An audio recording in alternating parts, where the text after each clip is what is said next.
की सरकार। हरियाणा में 10 साल बीजेपी की सरकार आपने देखी। 10 साल मैं आप सबसे पूछना चाहता हूं, बीजेपी ने हरियाणा का बता बिठाने में कोई कसर तो नहीं छोड़ी भाई 10 साल में। ये जो हरियाणा अपने इतिहास में, जो हरियाणा विकास के प्रतीक के रूप में जाना जाता था, खुशहाली के प्रतीक के रूप में जाना जाता था, अमन चैन शांति के प्रतीक के रूप में जाना जाता था, जो हरियाणा, आज वो हरियाणा 10 साल की बीजेपी की सरकार के बाद विकास की पटरी से उतर गया। कोई एक नया काम इन्होंने 10 साल में पूरे हरियाणा में किया हो, पूरे हरियाणा में किया हो तो आप बताओ। एक काम इन्होंने किया नहीं, विकास की पटरी से उतर गया हरियाणा। जो काम हमने भी किए थे हमारे समय, आज उन पे भी ग्रहण लग गया। कानपुर में मेडिकल कॉलेज बनवाया था, आज क्या परिस्थिति है उस मेडिकल कॉलेज की आप जानते हो। आज वो मेडिकल कॉलेज अगर हमारी सरकार होती तो कितना बड़ा विस्तार होता उस मेडिकल कॉलेज में। आज उसमें मेडिकल कॉलेज की डॉक्टर नहीं, कहीं डॉक्टर नहीं, कहीं मशीन नहीं, कहीं पर्ची भी नहीं कटती। जो स्थिति आपने देखा ये जो रेल की लाइन बिछवाई थी बड़ी मेहनत से मैंने, जींद गोहाना सोनीपत रेल की लाइन, जितनी रेल चलनी चाहिए थी इस पर ना उस पर रेल चलती।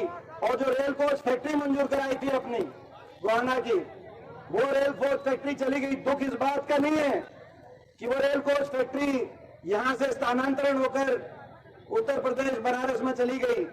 दुख इस बात का है कि बीजेपी के मुख्यमंत्री खट्टर साहब, जिनके कार्यकाल में रेल कोच फैक्ट्री छिनी हम इस इलाके से, उन्होंने एक शब्द नहीं कहा कि ये गलत हो रहा है, या यहां से किसी बीजेपी के किसी नेता ने एक शब्द नहीं कहा कि ये गलत हो रहा है।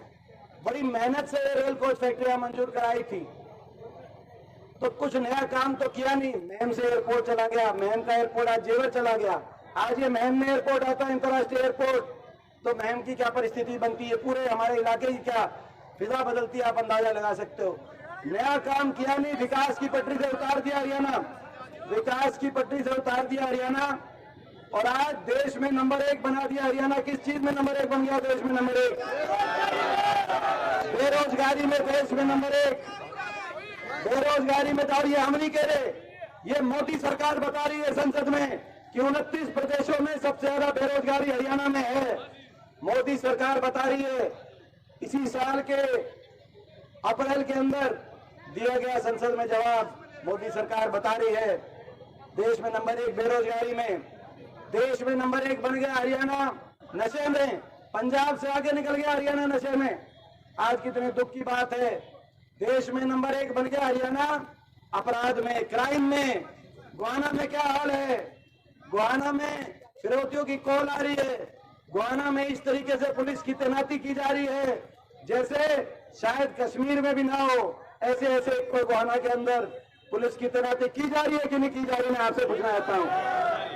अरे शरीफ आदमी कहाँ जाएगा, नंबर 1 बन गया अपराध में। और मैं भी, हम ये नहीं कह रहे कि हम कह रहे हैं कि नंबर 1 अपराध में हरियाणा, नंबर 1 अपराध में भी भारत सरकार बता रही है, पार्लियामेंट में बता रही है कि सबसे ज्यादा हरियाणा में अगर फिरौतियों के केस 29 प्रदेशों में सबसे ज्यादा तो हरियाणा में, अपहरण के केस सबसे ज्यादा हरियाणा में, हत्याओं के मामले देश में दूसरे नंबर पे हरियाणा में, महिलाओं के ऊपर अपराध के देश में सबसे ज्यादा हरियाणा में, दलितों के ऊपर अत्याचार के सबसे ज्यादा हरियाणा के अंदर, अपराध दर में देश में नंबर 1 पे हरियाणा पहुंचा दिया।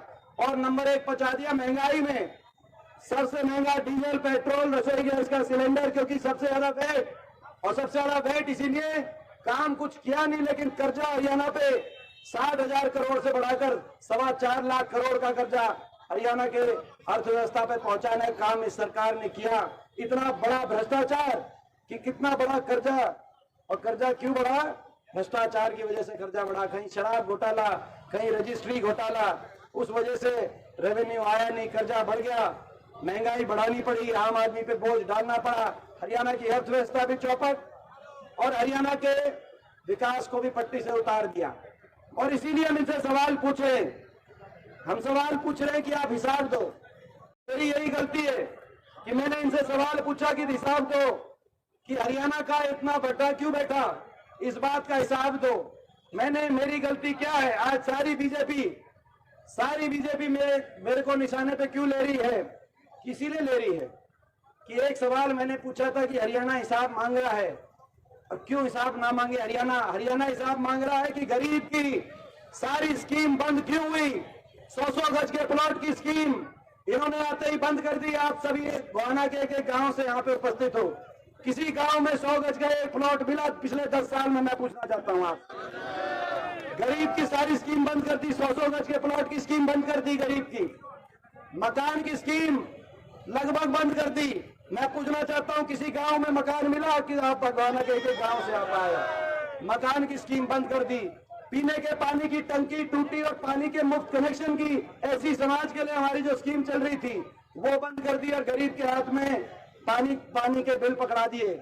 ऐसी सरकार, गरीब की सारी स्कीम बंद। राशन डिपो पे हमारे समय दाल, चीनी, तेल, अनाज के साथ 10 साल, इनकी सरकार में 10 साल बंद। और इलेक्शन से पहले केवल इलेक्शन में वोट लेने के लिए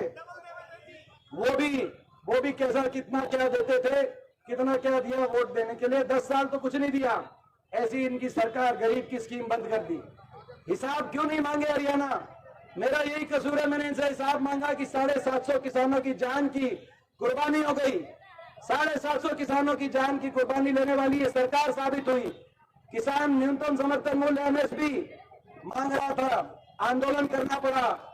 जब एमएसपी को छीनने और मंडियों को बंद कराने की सरकार कानून लेके आई, और जब आंदोलन करना पड़ा और आंदोलन में 750 घर उजड़ गए, तो उन किसानों के लिए सहानुभूति के 2 शब्द आपने नहीं कहे। इसीलिए मैं हिसाब मांग रहा था। मेरा यही कसूर था कि मैंने इसीलिए हिसाब इनसे मांगा। हिसाब क्यों नहीं मांगे हरियाणा? हमारी बेटियों को घसीटा गया, 750 किसानों की जान की कुर्बानी ली, गरीबों की सारी स्कीम्स बंद करी, तो हमारी बेटियों को दिल्ली की सड़कों पे न्याय मांगने के लिए, ये तो वो देश है जहां अपने दुश्मन की बहन बेटी की इज्जत भी अपनी इज्जत मान के देश चलता है। लेकिन उन बेटियों का क्या कसूर था? क्या कसूर था हमारी बेटी साक्षी मलिक का? क्या कसूर था हमारी बेटी विनेश फोगाट का? 6 ओलंपिक विजेता बेटियां, वो केवल ये कह रही थी कि ये भाजपा के सांसद ने हमारे साथ गलत किया है, एफआईआर दर्ज हो। लेकिन 6 महीने तक एफआईआर दर्ज नहीं करी इस सरकार ने। 6 महीने तक दिल्ली की सड़कों पे उनको घसीटवाने का काम हुआ। दिल्ली के 3 तरफ हम बैठे, हरियाणा में दिल्ली के 3 तरफ, लेकिन हम अपनी बेटियों को न्याय नहीं दिला पाए। वो दिल्ली में जाकर सुप्रीम कोर्ट ने जब कहा, उसके बाद उन बेटियों की एफआईआर हुई, और आज दिल्ली कोर्ट के अंदर, सेशन कोर्ट के अंदर चार्जेस फ्रेम हुए, जिसमें जज ने लिख दिया हर मौके पे उन बेटियों के साथ ही गलत कर रहा था। वो भाजपा का सांसद था। नारा बदल गया, बेटी बचाओ बेटी पढ़ाओ का नारा था, मगर नारा बदल के हो गया भाजपा के सांसदों को बचाओ, भाजपा के मंत्रियों को बचाओ। जैसे संदीप सिंह मंत्री को बचाने का काम हुआ और बेटियों को भुगतने दो, नारा बदल गया। यही कसूर हमने हिसाब मांगा कि इतना अहंकार हरियाणा के हर आदमी को इस सरकार ने उलझा दिया। हम इनसे हिसाब मांग रहे हैं, हरियाणा के आदमी को उलझा दिया। प्रॉपर्टी आईडी, फैमिली आईडी, पहचान पत्र, पोर्टल पे पोर्टल, आईडीओ पे आईडी, कागजों पे कागज उलझा दिया कि नहीं उलझा दिया इन पोर्टल आईडी में? और चक्कर काटो, डीसी ऑफिस के चक्कर काटो, फला ऑफिस के चक्कर काटो, अगर स्पेलिंग गलत होगी तो चक्कर काटो, नाम गलत लिखा गया तो चक्कर काटो, पिता का नाम गलत लिखा गया तो चक्कर काटो, आमदनी बढ़े तो आमदनी गलत लिखवा दी तो चक्कर काटो, और चक्कर अपना काटो, अपने कागज इकट्ठे करो। और सुविधाओं से वंचित आम आदमी जिसको राहत की जरूरत थी, उसके तो घर पहुंचकर। और आज हम कहना चाहते हैं, ये जो पोर्टल और आईडी और ये जो अधिकारी जिन्होंने गरीब जनता से चक्कर कटवाने का काम किया है, 1.5 महीने के बाद ये सरकार जाएगी और ये पोर्टल और आईडीओ के चक्कर, ये सारे चक्कर खत्म होंगे और इन अधिकारियों को चक्कर काटने पड़ेंगे जनता के ऊपर, जनता तक अपनी सुविधाएं पहुंचाने के लिए अधिकारियों को जाना पड़ेगा। एक लाभार्थी के पास, एक घर में, एक बड़े बुजुर्ग के पास, जहां एक घर में अधिकारियों को जाना पड़ेगा सुविधाएं देने के लिए, चाहे वो पेंशन हो चाहे राशन हो। जनता को चक्कर नहीं काटने पड़ेंगे। तो जनता को तो उलझा दिया पोर्टलों में और आईडीओ में, और हरियाणा के नौजवान को उलझा दिया सीईटी में और कच्ची भर्ती में। 3 साल पहले सीटी हुई थी, 3 साल के बाद कोई सीटी नहीं हुई। उलझा दिया कि नहीं उलझा दिया नौजवान को सीटी। और कह रहे थे ये लोकसभा चुनाव के बाद कि भाई ये जो उलझाया हुआ है, हम इतनी नौकरियां देंगे विधानसभा चुनाव तक। कहा था कि नहीं कहा था नायब सिंह जी ने? अब तो विधानसभा चुनाव डिक्लेयर हो गए, कितनी नौकरी दे पाया? आपने नौकरी नहीं दी, आपने पक्की नौकरी नहीं दी, कच्ची नौकरी। कौशल निगम ले आए। बाबा साहब की परछाई में खड़े होकर हम कहना चाहते हैं